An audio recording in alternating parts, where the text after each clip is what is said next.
सबको जय मसीह की। भाई भक्त सिंह की सेवकाई तथा उनके द्वारा लिखित ईश्वरीय भेदों का प्रकाश, जुलाई 16। आज का वचन कि परमेश्वर के उस झुंड की जो तुम्हारे बीच में है रखवाली करो। पहला पतरस अध्याय 5 पद 2।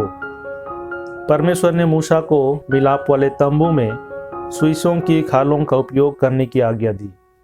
सुइस मछली अपने बच्चों की अत्यंत ही हिफाजत रखती है, उनकी हमेशा रखवाली करती है और दूसरे किसी भी प्राणी को उनके पास आकर हमला करने नहीं देती। इसलिए सुइस मछली की खाल द्वारा हम यह पाठ सीखते हैं कि जैसे सुइस अपने बच्चों की हिफाजत करती है, उकाब अपने बच्चों पर पंख फड़फड़ाता है, आहिर या चरवाहा भेड़ों की रक्षा करता है, वैसे ही प्रभु यीशु हमारी रक्षा करता है।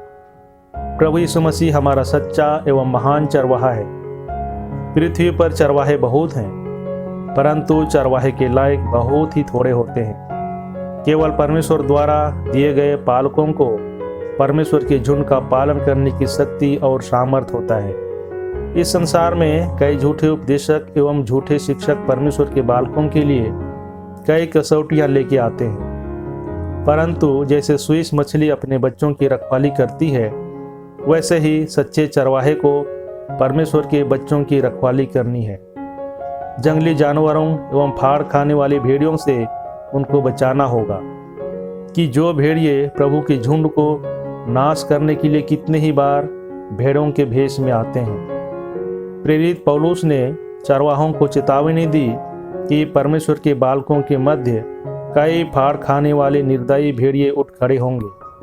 वे परमेश्वर के झुंड को अलग थलग करना चाहेंगे, इसलिए उसने उसकी रखवाली करने की आज्ञा दी और उसने यह भी स्मरण दिलाया कि किस रीति से रात दिन उसने उनकी सेवा की थी और आंसू सहित उनको चिताया था। प्रेरितों के काम अध्याय 20 पद 28 से 33। उसके बाद उसने कहा, मैंने किसी की चांदी, सोने या कपड़े का लालच नहीं किया।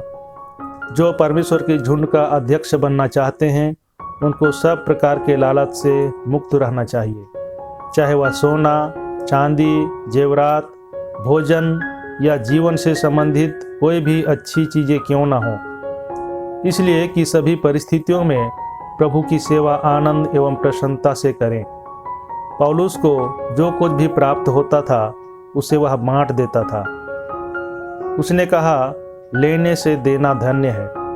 इतना ही नहीं, जो जरूरतमंद थे उनकी कमी घटी पूरा करने के लिए वह हाथों से परिश्रम भी करता था। हम समझते हैं कि हम उपदेशक हैं, इसलिए हमें सब वस्तुएं मिलनी चाहिए। जो कुछ मिले वह हमारे जेब में जाना चाहिए। यदि हम ऐसे विचार रखते हों तो हम सच्चे पालक नहीं बन सकेंगे। जो परमेश्वर को देना जानते हैं, प्रभु के खातिर खुद को खर्च करना जानते हैं, वे ही सच्चे पालक बन सकते हैं। रोगी, पीड़ित, जरूरतमंदों, दरिद्र, निर्धन की रखवाली होनी चाहिए, परंतु परमेश्वर के सच्चे चरवाहे बने ऐसे व्यक्ति कहाँ हैं? हमें प्रार्थना करनी चाहिए, हे प्रभु, आपकी मंडली को सच्चे चरवाहे दीजिए। जैसे सुइस मछली अपने बच्चों की रखवाली करती है, वैसे हमारी रखवाली करें, तभी हर एक जंगली जानवरों से आपकी रखवाली एवं हिफाजत होगी। प्रभु आपके साथ रहे और आपको आशीष दे।